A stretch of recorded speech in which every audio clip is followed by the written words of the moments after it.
Assalamu alaikum dear students, welcome to Kartaba Education. This is me Syed Burhanuddin and welcome to our next lesson. The next lesson is about parts of speech. As in the previous lesson we were talking about the parts of speech, today they will be described in detail. Let's have a look what parts of speech are and what are their functions in English grammar. Just let's have a short definition. It is a category to which a word is assigned in accordance with its grammatical function. Look at the definition. A category to which a word is assigned in accordance with its grammatical function. As each word has grammatical function, they are known as parts of speech. Now, how many parts of speech do we have? There are 8 parts of speech in English. Parts of speech are basically the key point towards English. Before just we know the words, we have to study the parts of speech. So let's have a look of parts of speech. What are their names?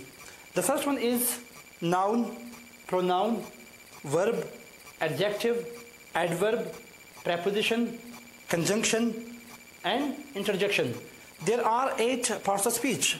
We can just count such as noun, pronoun, verb, adverb, adjective, preposition, conjunction, and interjection. These are the 8 parts of speech and their names. Our today's topic will be about noun. Basically, what noun is and what is the kinds of nouns.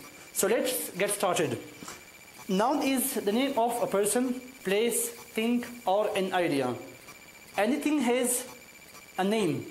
So that name is called noun. There are many kinds of nouns. Today we will have this in detail, all of the kinds of nouns. The first one is, as we just know, there are 10 kinds of nouns.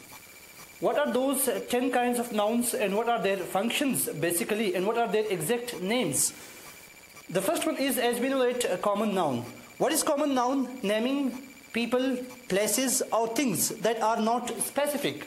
Here in common noun we are talking about those things that are not specific. Let's have a look at these examples. Such as we can call man. How it is a common noun? A common noun we can call every person a man. So that's why it becomes a common name. Second is mountain.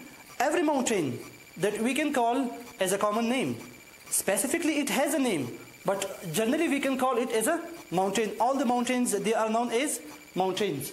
The next is ocean. Every ocean has a name, but all the oceans are called, you can say, oceans.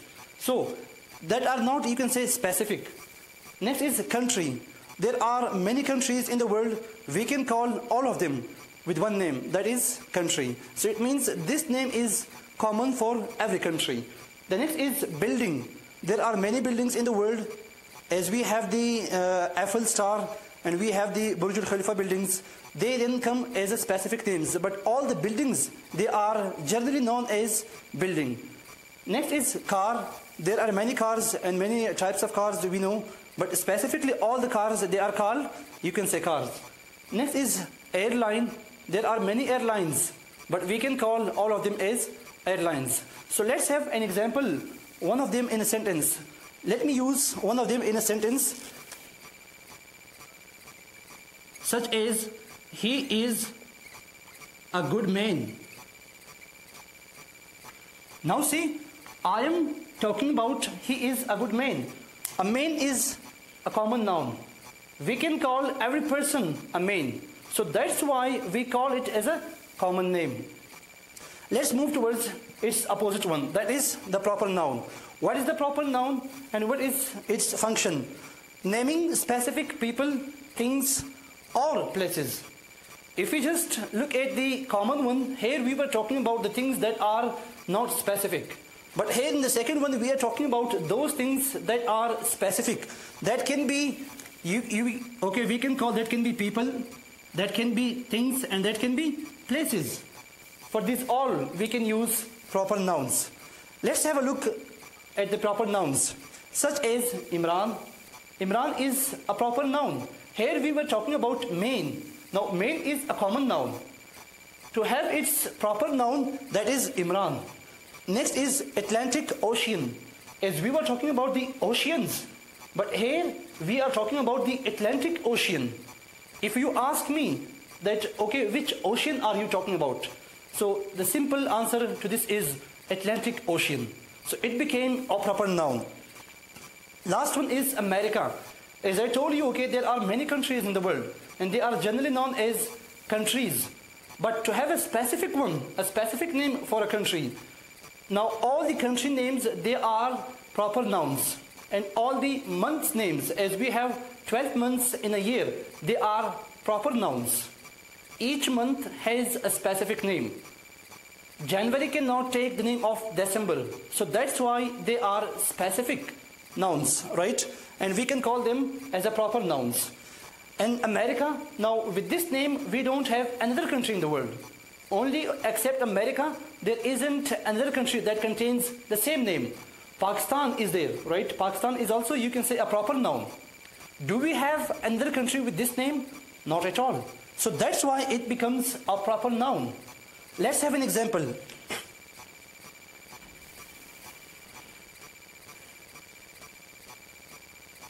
America is superpower country.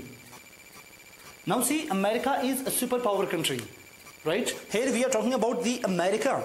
It means it's a specific name. So that's why the specific names are the names that are used, okay, for a person, specific place, and specific things. With these names, we don't have other things, right? As I exemplified America. With this name in the world, we don't have another country. So these were the two types of nouns, such as the common and proper. Now let's move to the words towards third noun. That is abstract noun. Now what is abstract noun? Let's have a short definition. Names that we can't see or touch. It means abstract noun is a noun that cannot be seen by eyes and that cannot be touched by hands. So that's why they are known as abstract nouns. Let's have a look what are those nouns, such as feeling. Now see, feelings are, right, it is a noun that cannot be seen or cannot be touched. Next is love. Love is again a noun that cannot be seen or cannot be touched. Next is, you can say happiness. Now how can we see and can touch happiness? It is untouchable and unseenable. We cannot see and cannot touch. Next is pride. Again we cannot see and cannot touch. Let's have a sentence of these, okay. He has feelings for his studies. Now see, this sentence contains a noun that is abstract noun and cannot be seen and cannot be touched. I have love for my parents. Now see, love is a noun that cannot be touched or cannot be seen. Moving towards the fourth type, that is concrete noun. Now what is concrete noun? It is completely opposite of abstract noun. Let's have a look. Nouns that we can see or touch. Here, abstract nouns, they are unseenable and untouchable. But here, concrete nouns can be seen or can be touched. We can give another name of the same, such as material noun, right? Let's have an example such as house, bird, light, dog, and sun. The dog is a loyal animal. Now it is, you can say, a sentence that contains a noun, dog. Now see, the sun rises from the east. Next is, okay, house. He has a big house in Pakistan. Now see, these are the nouns that names things in general. Moving towards the next one, that is countable noun. Now see, what is countable noun? Nouns that can be counted. Here we are talking about those nouns that can be counted. Simple, such as cat, train, book, phone, and pen. Here we can also come towards singular and plural nouns. What are the singular nouns and what are the plural nouns? Singular, now see, cat is a singular noun. To add s with it, it becomes plural. We can also make it as a singular or plural. Here we are talking about one cat. To add s with it, it becomes a plural noun as well, right? Next is train. Train is a singular noun as well. If we add s with it, right? So it becomes trains. So in this category, countable noun, it also has the singular and plural nouns. By adding s, it becomes a plural noun, right? And these are the nouns that can be counted. And similarly, we have book, it can be plural such as books. And we have phone, it can be plural such as phones. And pen, it can be plural such as pens. Now, moving towards the next one, number 6, that is uncountable noun. An uncountable noun is a noun that cannot be counted. Simply, nouns that cannot be counted. Now, here we were talking about the nouns that can be counted. Now, the next one, okay, number 6 is the nouns that cannot be counted. Let's see what are those nouns that we cannot count, such as milk, water, food, music. They can be measured, but they cannot be counted. Now see, how can we count milk? It's uncountable. And water, again uncountable. Food, uncountable. And music, uncountable. Here, we just have gone through these examples, such as cat. Can we count cats or not? Yes, of course we can count. If they are means in thousands, we can count. And we can also count trains. Does not matter if they are in thousands, we can count. All of them we can count. But coming towards here, we cannot count milk, we cannot count water, we cannot count food and music. They cannot be counted. Moving towards the next one, that is number 7, collective noun. Now see, what is collective noun? Collective noun refers to things or people as a unit. If we talk about the people or things generally as a unit in a group shape, so they are known as collective nouns. Let's have some examples, such as team. Now here in team we have 12 members, but we cannot name each one of them. So for that we have a name that is a team. Next is bunch. Bunch of anything, bunch of, you can say, words we can count. Next is group and family, village. All of them are, you can say, collective nouns. Collective nouns, let's have an example. Pakistan team is, you can say, a very good team. And Pakistan team contains very good players. Now see, here we are talking about a complete group. Let's have another example, that is army. Pakistan has a great army. Now see, in army we have many people, right? But we have a name for them. It is known as army, right? Now moving towards the next one. 7 we have gone through. Now let's have some more. The next is compound noun. Now what is compound noun?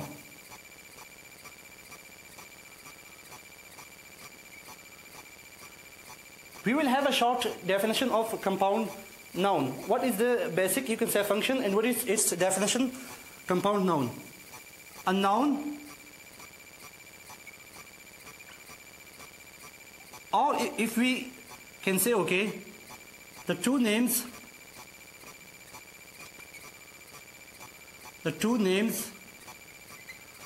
that function together. Now see, the two names when they come together are known as compound noun. Means the combination of two nouns when they are together used in a sentence are called compound nouns. The two names that function together.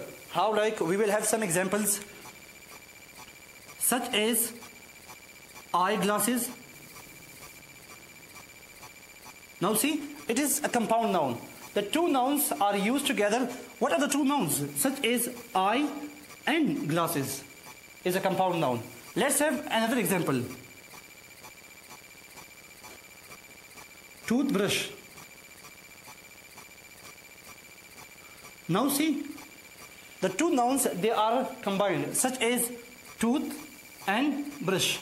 So similarly, there are many examples of compound nouns. The two examples we have gone through, such as eyeglasses and toothbrush. There are many more examples, right, used as a compound nouns, right? Let's move towards the next one, that is possessive noun. What is possessive noun? A possessive noun is a noun that shows possession. Here we have a case that is known as genitive case. Now see, what is possession? Okay, possession, okay, that something belongs to someone. Here we have a genitive case. With the help of apostrophe, we have S with it, with a name. Now let's have some examples. Here, if I say it is Imran's car. Now see, Imran is a name and we have the apostrophe here. After apostrophe, we add S with noun. It becomes possession. Now whose car is this? If you ask me a question, so the simple answer to it is Imran's car. Now see, this is a noun, Imran is a noun, and we have added S with the help of this apostrophe. It becomes a possessive, you can say, noun, right? Let's have one more example. It is Ali's cell phone. Now see again, if you ask me a question that whose phone is this? Simple answer to this is, okay, it is Ali's cell phone. Similarly, we have many examples of these possessive nouns, right? Means after the noun we have apostrophe, and apostrophe within that we have S. It becomes a genitive case, and that is known as possessive noun, right? For the time being, keep watching Kataba Education. If you have any question and query, you can ask in the comment section. Thank you and Allah Hafiz.